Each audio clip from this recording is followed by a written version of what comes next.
As someone who's read probably way too many books, there are lots of historical figures and philosophers who've had a major impact on my work, many of them who you know very well.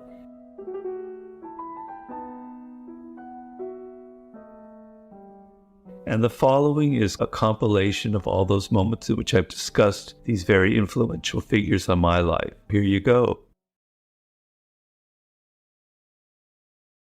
I think of Leonardo da Vinci, who had a quote at the end of his life saying, after you've worked really hard during the day, you've toiled at something, you go to sleep and you have this great feeling like you accomplished something. But when you die, do you have that same feeling? Like, I did something, I accomplished something, now I can die in peace. And I think the worst thing is in life would be to reach the age of 60, 65 and go, God, I could have been so much more. I could have created something. I could have done what I said I was going to do. I could have written that book, but I didn't. To me, I tell anybody, if you're in your 20s, don't ever have that feeling. And it'll come quicker than you imagine. Realize that you want to reach that end with a sense of, I did what I felt I could do when I was a child. I had these dreams and I reached them.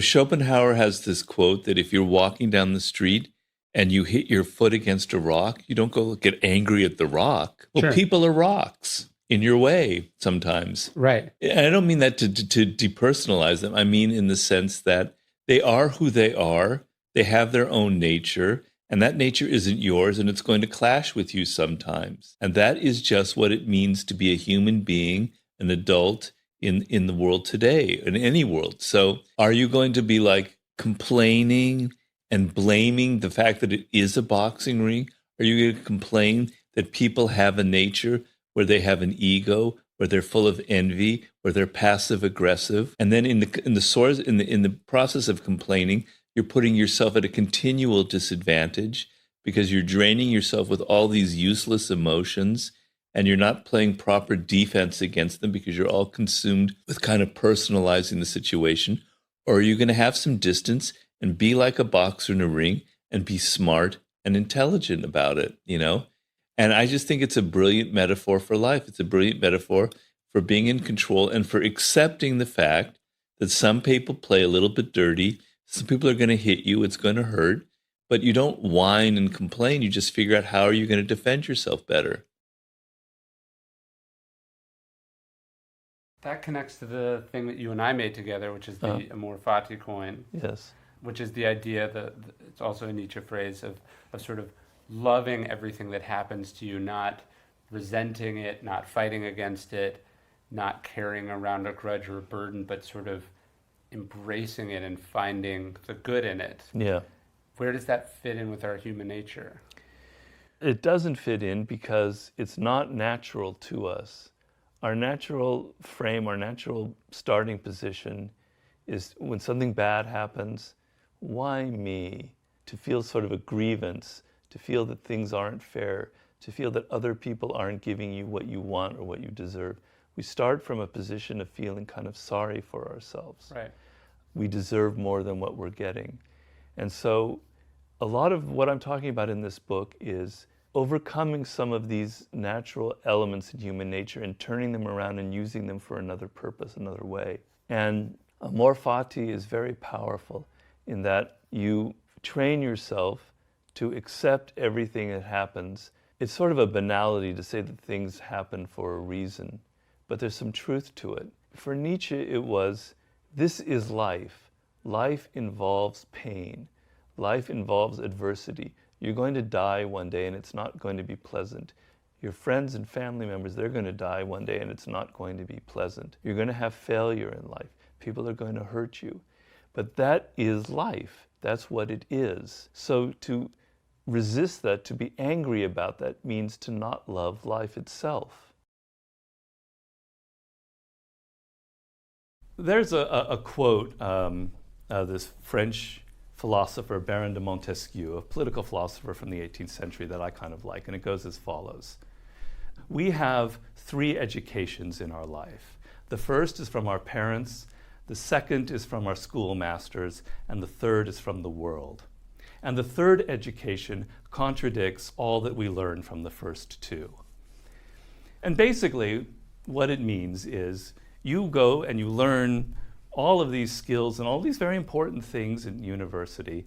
But essentially, the years that follow, what I'm going to call your apprenticeship, requires a different way of thinking.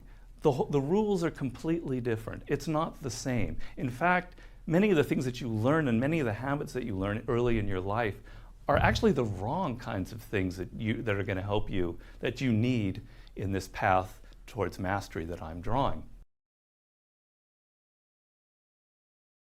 Character is the core of a person, something they can't control, something that comes from deep within, and it causes people to have patterns of behavior. And you want to find people who have a strong character to associate with, as opposed to a weak character. And what a strong character is people who are adaptable, who are fluid, who can admit that they are wrong, who can learn from their experience, who can take criticism, who can work with other people. So I want you to focus not on people's charming exterior, on their funny words, on their wit, on their charisma. Instead, focus on that deep inner quality, that core, that character, because that's who they really are. Your character is creating what happens to you in life. There's the famous quote of the ancient Greek philosopher Heraclitus, "Character is fate."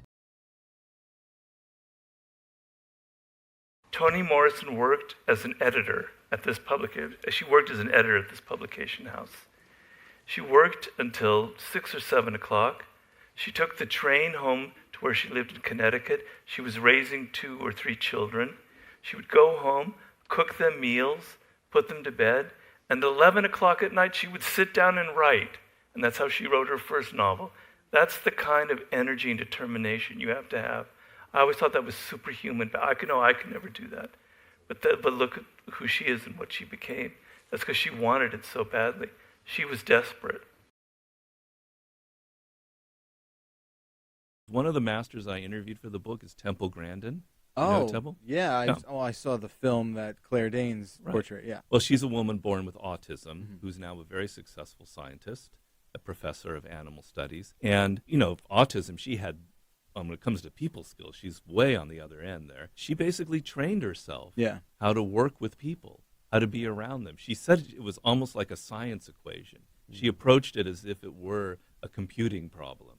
Okay, this is what people do. All right, I'm going to have to try and be like that. Right. When I'm sitting there giving a lecture and I'm reading my note cards, the audience hates that. All right, I'm never going to read from. So she studied it like it's a science thing, and now she's like a really good public speaker. To me, one of the greatest American presidents that have ever lived is FDR. Now, FDR was, I think, a very decent man, but he was incredibly Machiavellian. And probably the best biography of FDR was a guy named McGregor Burns. The title of his book was The Fox and the Lion, which is a phrase from Machiavelli that sometimes you need to be the fox and sometimes you need to be the lion. You need to be clever and crafty, and you need to roar and chew people up. You need to be able to be both. That was FDR. He was so clever. He knew how to create drama, how to create spectacles. He had a henchman, I think it's Harry Hopkins, who would do all the dirty work for him, so he never appeared to be doing anything dirty. He was very, very clever. I think he had high morals. I think he had good values, and he did great things. He led us through a depression. He led us through World War II. He created our social security system. He was a great president, but he knew the hard game of power. I contrast that with somebody like Jimmy Carter. Now, I know we all have our own personal beliefs here, but growing up in the era of Jimmy Carter, I thought the guy was rather incompetent. I thought he wasn't a very good president. He was moral. You would never find a more moral guy, a more decent human being. He was a wonderful person. I would have a beer with him. I would be his best friend. But I don't think he played the power game very effectively. And so sometimes the moral people aren't really necessarily those who know how to play the tough side of the power game. And sometimes people who have a little bit of a Machiavellian streak, but who have decent values, like an FDR, I think they can be much more effective in those kind of roles. Honestly, this is a tough world out there. It's a competitive world. People can be difficult. You have to have a little bit of iron in your soul. You have to be willing to sometimes fire somebody. And firing people can be difficult. Sometimes you have to be a little tough in who you hire. You have to see through the charlatans. You have to see through the narcissists, etc. You have to be a little bit tough in this world. I know that's not everything. I know you also have to be gentle and empathetic, and I agree completely. But I think sometimes people who are too good often don't make the best leaders. I'm sorry to say that.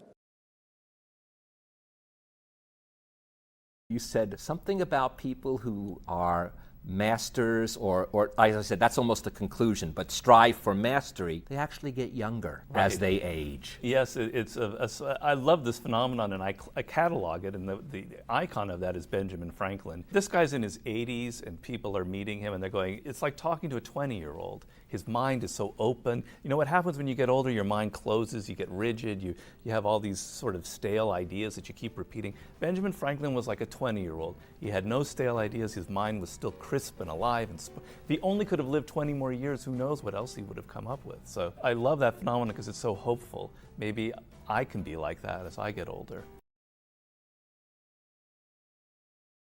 From Marcus Aurelius that's related is look at things as they are. So you're drinking wine, think of the grapes being crushed. You're having olive oil, think of the olives being crushed. I don't remember what the other examples were. It's a little, this is, I think, one of the reasons people think it's kind of depressing is like, this is a dead pig. This is a dead bird. Well, yeah, but that's what the food that you're eating, you know? Sure. You know, that's a lot of the sublime because you're walking around in your world and you're kind of sleepwalking. Yeah. You're not paying attention to things and you're not really seeing things as they are. So you're drinking your orange juice from some plastic bottle. You're not aware of the oranges or the process or what people went through. I mean, I know that if you were, that might not be that exciting, so that's maybe not the best example.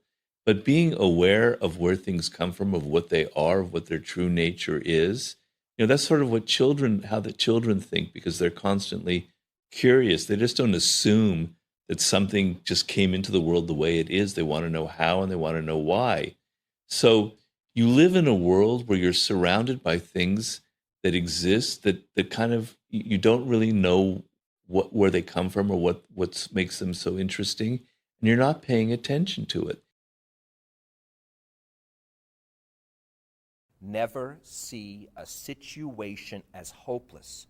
Your own weakness can become strength with clever manipulation. The person I used to illustrate it is Napoleon Bonaparte, who was a grand counterattacker. That was his favorite strategy in life. And Napoleon was a very weird character. He actually loved bad situations. He almost had a way of putting himself deliberately in situations that were very adverse, where everything was against him, because his whole mind would rise to the occasion.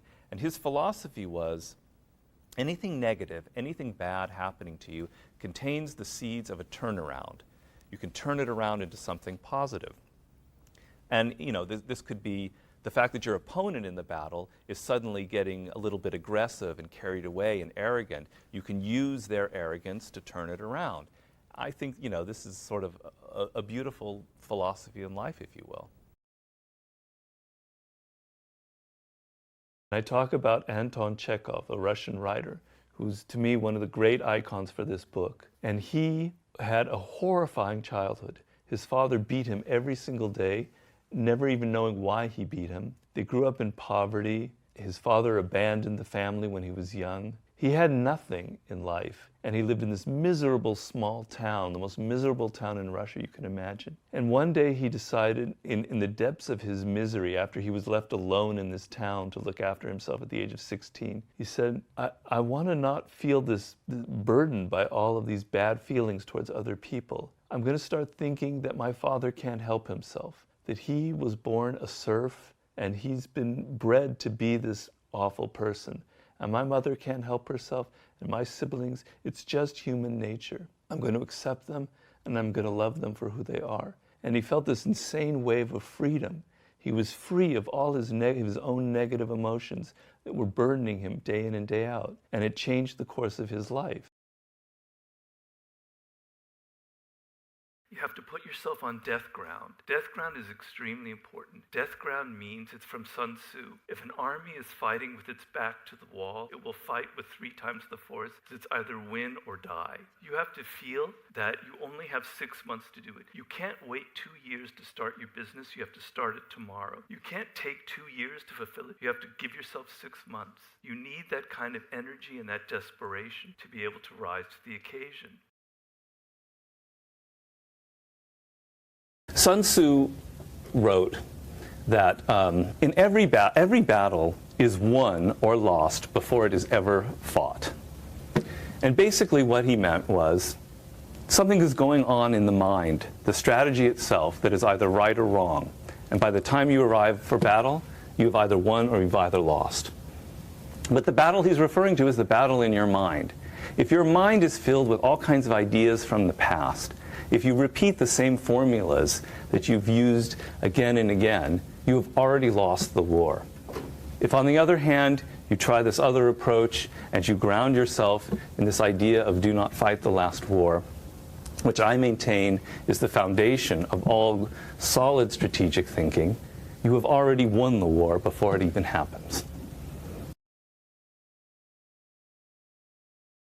Machiavelli has that quote, so that if you expect everybody to be good in this world, you're in a lot of trouble. You know, what are you going to do when you deal with people who aren't good? But yeah, you have to be willing to get your hands dirty. Let's say a classic example, like there's a cause that's very important to you, like the climate or racial justice in America, all very important issues that most of us believe in. You have to be willing to get down and dirty here because you're playing with politics. You're playing with people who are going to resist. You're playing with major corporations who are going to bust your balls, who are going to be incredibly manipulative and downright evil in co-opting your good idea and kind of neutralizing it. So if you want to create something, if you want to actually have results, you have to be willing to get a little dirty, and you have to be willing to be strategic. You have to understand that the other side might not be playing by the same rules that you're playing with.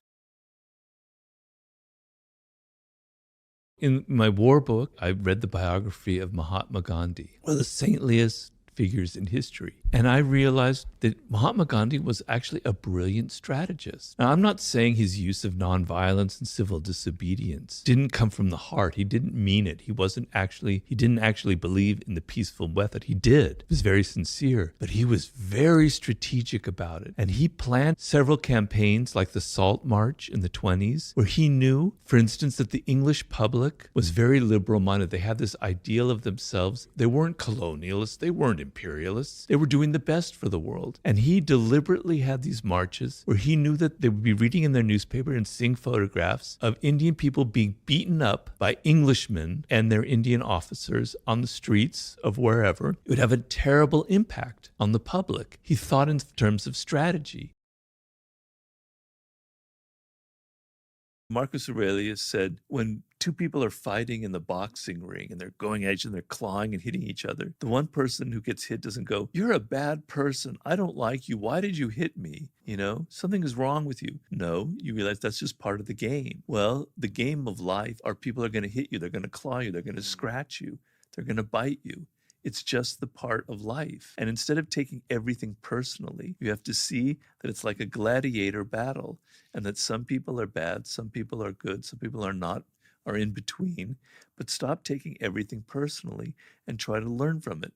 So if you make a mistake, what you want to do, if you have failure in life, something didn't go right, you want to have the ability to look inward and say, what did I do wrong? And, you know, a lot of people don't have that inner strength. But if you want to be successful, if you want to get ahead in this world, if you're tired of not having any kind of movement or advancing in your career, you have to develop the skill. You have to be able to look at yourself as if you were somebody else, as if from the outside, and say, here's how I could improve. Here's what I did wrong the last time I did it. What's your favorite quote? I have one by the British Prime Minister Benjamin Disraeli from the 19th century, which was, "Never complain, never explain." And what it means is don't complain about life. Don't explain what you're doing or why you're doing it. Just do it. By whining and complaining, all you're doing is making people think bad things about you. You're looking weak, And when you complain a lot, you have a mindset where everything is kind of a potential complaint. Stop whining and stop explaining yourself and just do things in the world and let your actions speak for themselves. I talk in the book about the great basketball player Bill Bradley. He's white, and he went to Princeton. He became a New York Knick in the late 60s, and then he became a United States Senator. He was very brilliant. He was a Rhodes Scholar, etc. But Bill Bradley loved basketball from very early on, kind of like Tiger Woods and golf. But he realized that the only thing he had going for him was that he was tall. He couldn't jump very well. He wasn't physically nearly as gifted as other people. He just loved the game. So he put himself through the most intensely tedious and boring practice routines that he invented in order to make himself a better basketball player. So he would set up chairs in his little room, and he would dribble in between the chairs until he could do it without ever having looked down at his hand. He created these glasses. Could only see forward, he couldn't look down. And one time, he was so single-minded, his family went on a cruise, and he took this incredibly long alleyway on the cruise ship down on a lower deck. He wore those glasses, and he dribbled 200 yards and back and forth with his blinders on. So what happened was, through all this practice, is he could dribble incredibly well without ever looking down. Think of all the incredible boring hours he put into that. And I tell people this, if you can be creative with your practice, so he was very creative with these boring routines that he made, and he probably had some fun doing them, like kids would make things like that. One of the laws of power is guard your reputation with your life. It's like your treasure. It's how people perceive you. And if your reputation kind of precedes you, and it can make people even afraid of you before they meet you. In the ancient China, in like the 1st century AD or so, there was this great Chinese general called Zhuge Liang. It's narrated in this book called The Romance of Three Kingdoms. And he was so clever. He was by far the most clever general that ever lived, that armies were already kind of worried before they went into battle with him, knowing that he would have some trick up his sleeve. They were certain that he was going to do something that they never thought of before. So at one point, Zhuge Liang is in a castle, and all his men have deserted him for whatever reason, and he only has like 50 men left in the castle, and he hears that an army of 20,000 soldiers is advancing, and he goes, "It's over, my career's over, they're going to wipe us out and kill us." So what does he do? He sat himself up on the wall of the castle with like a harp or a lute in his hand, and he just sat there strumming it and humming like a prayer and kind of singing. And the enemy army approaches. They see Zhuge Liang on the top there. He's got some trick up his sleeve. He's luring us into the castle where he must have 50,000 men that are ready to ambush and counterattack us. He wouldn't be sitting on that citadel like that unless he was trying to trick us in some way. And so they end up retreating. So a man with 50 men defeated an army of 20,000 men just through this psychological warfare and just through this reputation that he had of being so incredibly brilliant. And I think a great coach like a Bill Belichick kind of has that sort of spirit as well. There's a quote from T.S. Eliot that's something to the effect that we humans have a little stomach for reality. And basically, we love illusion. We love stories. We love fiction. We don't really like reality. We see it very much in our culture. Who do we venerate the most in this culture? We don't venerate philosophers, if there are any more philosophers. We don't venerate practical people who build things. We venerate movie stars and celebrities, people who manufacture illusion, who are fake to the core. That's what we admire. But it's always been that way. There's a Latin expression that means we humans love deception. We love to be deceived. And even as children, what we loved more than anything was to hear a story. So I've incorporated that in my books. I always begin each chapter with a story, to kind of lure you into my book.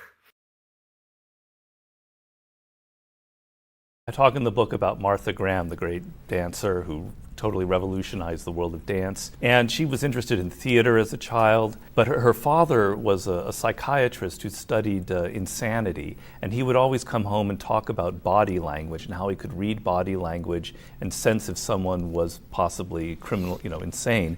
And she was fascinated by this idea of body language and theater, but she didn't know what she wanted to do. Then she saw her first dance performance when she was 17 and 18, and then she realized this could be something where I could express and go into all these really primal interests that I have. And it was something that she didn't really develop until she's in her 20s. It doesn't necessarily happen in one moment. It's a process that you go through, but you have to be self-aware and connected to who you are. Napoleon had this idea to the effect of, if I appear every day at the theater in Paris, people don't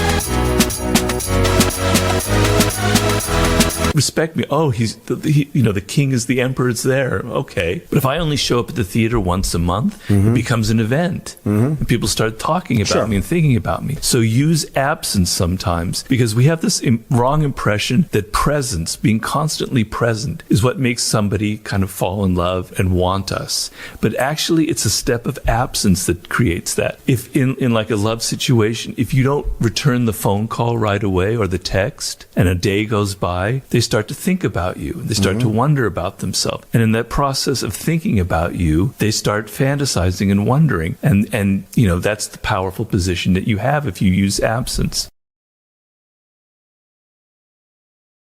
Well, you know who one of the great Stoics of the 20th century was? No. Alfred Hitchcock. He had a plan for everything. So directing a film, if you've known other people who've done it, is an extremely stressful job. It's like directing an army into a campaign, because problems are arising that you cannot anticipate. There's all this pressure. There's all this money. You've got insane egos of actors, producers, etc. And so it's like, it's a constant adrenaline rush going through. You can't control your emotions. So Hitchcock, people would look at him on the set and he'd be falling asleep in the director's chair. He'd look like Buddha. His eyes were closed. Why? Because he prepared for everything. He anticipated everything that was going to happen, right? And so by the time the film came, he was completely bored because he knew he was able to control every aspect of the production. According to Keats, the Shakespeares of the world, the highly creative types, cultivate what he calls negative capability. They can negate the ego and its anxieties. They are not in a rush to come to a conclusion about the world or any new phenomenon. They are completely open to entertaining this idea or that idea at the same time while continuing to observe what's going on around them. They can look at ambiguous or contradictory evidence and not be disturbed or feel the need to explain them away.